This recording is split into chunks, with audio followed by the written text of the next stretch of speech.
Kasi vai zvakare vana vaMwari mufarongo chinamzai kuchirongwa chedu chamazuva ose konhai pastor. Pachirongwa patinobatsirana kupindura mibvunzo yetogononge tiinayo inopindurwawo zvakare nehumbono nonogwa mukati meBhaibheri. Saka makasununguka kutumira mibvunzo yenyu kunhamba dzinoti 0772918335 kana kuti munogona kungotumira paFacebook comment section kana muri kuona paFacebook.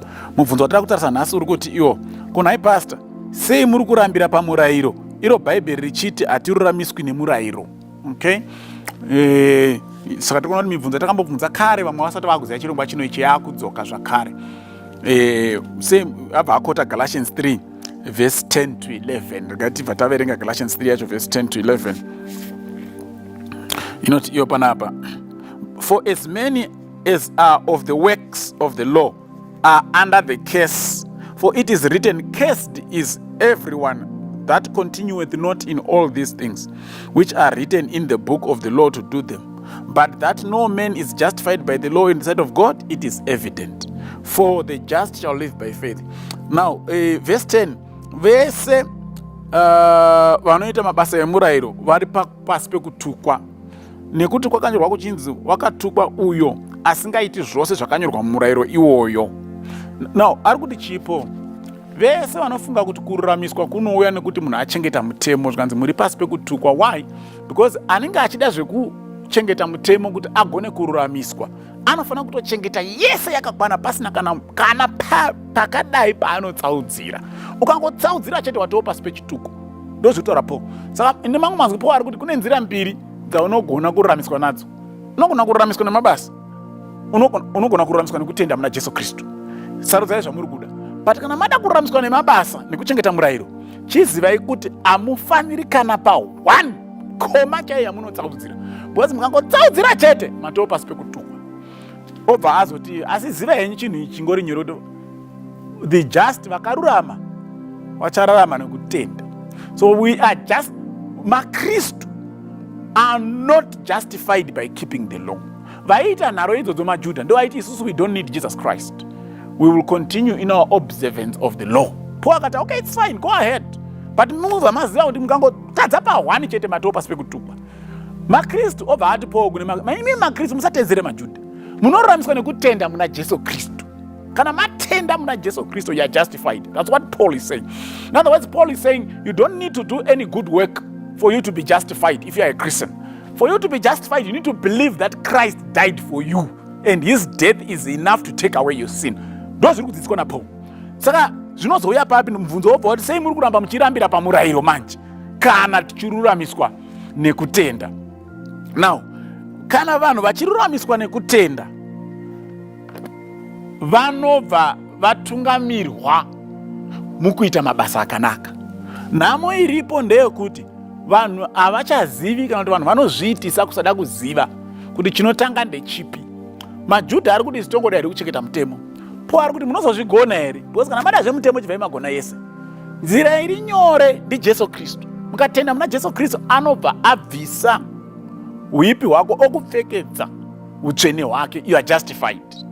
But what happens next after you are justified? Ndo pane dambudziko remakristu anhasi vanotenda kuti mutemo hausina basa, because havadi kubvunza mibvunzo iyoyo kuti kana ndatenda muna Jesu Kristu, what next? Ndoramba here ndichiita zvandanga ndichiita ndisati ndatenda? Mukazoverenga Romans chapter 7, Paul anobva ati haisva, hamungagoni kudaro. But anosoda kuita chibhuku muromo, regai ndiverenge vaEfeso chapter 4. VaEfeso chapter 4 inoti iyo verse 28, let him who stole steal no more, but rather let him labor, working with his hands the thing which is good, that he may have to give to him that needed. Aimborora maupenyu hwekuba ngachiregedza kuba. Saka ndo paakupinda murairo manje. Chii chaita kuti anzi aregedze kuba? Nekuti atenda muna Jesu Kristu. Kana watenda muna Jesu Kristu, anzi anokuita chisikwa chitsva. Hazvichaiti kuti uti ndatenda muna Jesu Kristu asi ndoda kuramba ndichidzokera kuumbavha hwandaiva nahwo. Hazviiti. Kuramba uri mbavha isaini yekuti hausati wagamuchira nyasha dzaJesu Kristu. Kana wagamuchira nyasha dzaJesu Kristu, waregererwa ukapfekedzwa utsvene hwaJesu Kristu, waruramiswa nekutenda muna Jesu Kristu, ndopakunzi chiregedza zvakaipa zvawaimboita. And Paul apa example yekuba. Kuba murairo waMwari pamirayiro negumi, thou shalt not steal. Which means Paul ari kuti aimboba asati ava muna Kristu. Kana ava muna Kristu ngaachiregedze kuba. ndo panopinda mutemo. Mutemo hauso unotangira kutenda. Chinotanga kutenda muna Kristu. Kana watenda muna Kristu, Kristu okupa utsvene hwake nesimba rekusiya mabasa akaipa awaimboita. Saka ugoni wewe kuti ndamuna Kristu ndakuramba ndichiba. Aiwa, ndamuna Kristu ndakurarama semunhu mutsva mumurairo waMwari nekuteerera Mwari. Hakuna muKristu wazvokwadi anoruramiswa naKristu nekutenda anoramba achityora murairo waMwari. Hazviiti. Regai ndikupe imwe example. Ndoda kupa John chapter 8. John chapter 8. Ndofunga ndoda kuerenga vesi ya 10 na 11. John 8 vesi ya 10 na 11. When Jesus had lifted him up himself and saw no one but the woman, he said to the woman, "Where are those who accused you? Hath no man condemned thee?" She said, "No man, Lord." And Jesus said unto her, "Neither do I condemn thee. Go and sin no more." Neither do I condemn you, which means she was justified. Don't know the justification.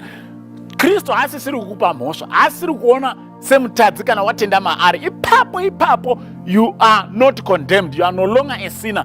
But the commandment which comes next, go and sin no more. Chiregedza kudzokera kuupombwe hwanga uchiita. Kureva kuti kana wajustifyiwa naKristu, then you must keep the commandment, not thou shalt not commit adultery. Kana wajustifyiwa naKristu waimboambafa, then you must start to keep the commandment, thou shalt not steal. Kana wajustifyiwa naKristu waimbotyora sabata, then you start to keep the commandment which says remember the Sabbath day. Kana wajustifyiwa naKristu waimbonamata zvimwe zvimwari, then you start to keep the commandment, you shall not worship other gods. Kana wajustifyiwa naKristu waisimbowa mhondi, then you start to keep the commandment which says thou shalt not kill. Kana wajustifyiwa naKristu nekutenda, kana mhombwe, then you start to keep the commandment, thou shalt not commit adultery. Hakuna munhu anojustifyiwa naKristu anodzokera kunotyora mutemo waKristu. Noah akatenda kuna Mwari by faith and he obeyed and built the ark. Abraham akatenda kuna Mwari by faith and he obeyed and left Ur of the Chaldeans akaenda kwaanga asingazivi. Hazviiti kuti utaure kuti unotenda muna Mwari but haudi kuteerera Mwari. Hazviiti. Anotenda muna Mwari anoonekwa nekuteerera Mwari. Vhangeri rekuti vatenda muna Mwari havafaniri kuchengeta mutemo ivhangeri radhiabhorosi. Vatenda muna Mwari varuramiswa nekutenda kwavo vanobva vaonekwa nekutanga kuteerera Mwari vachichengeta mutemo wake. Toda kudaro tabatsirikana, Mwari atikomborere. Amen.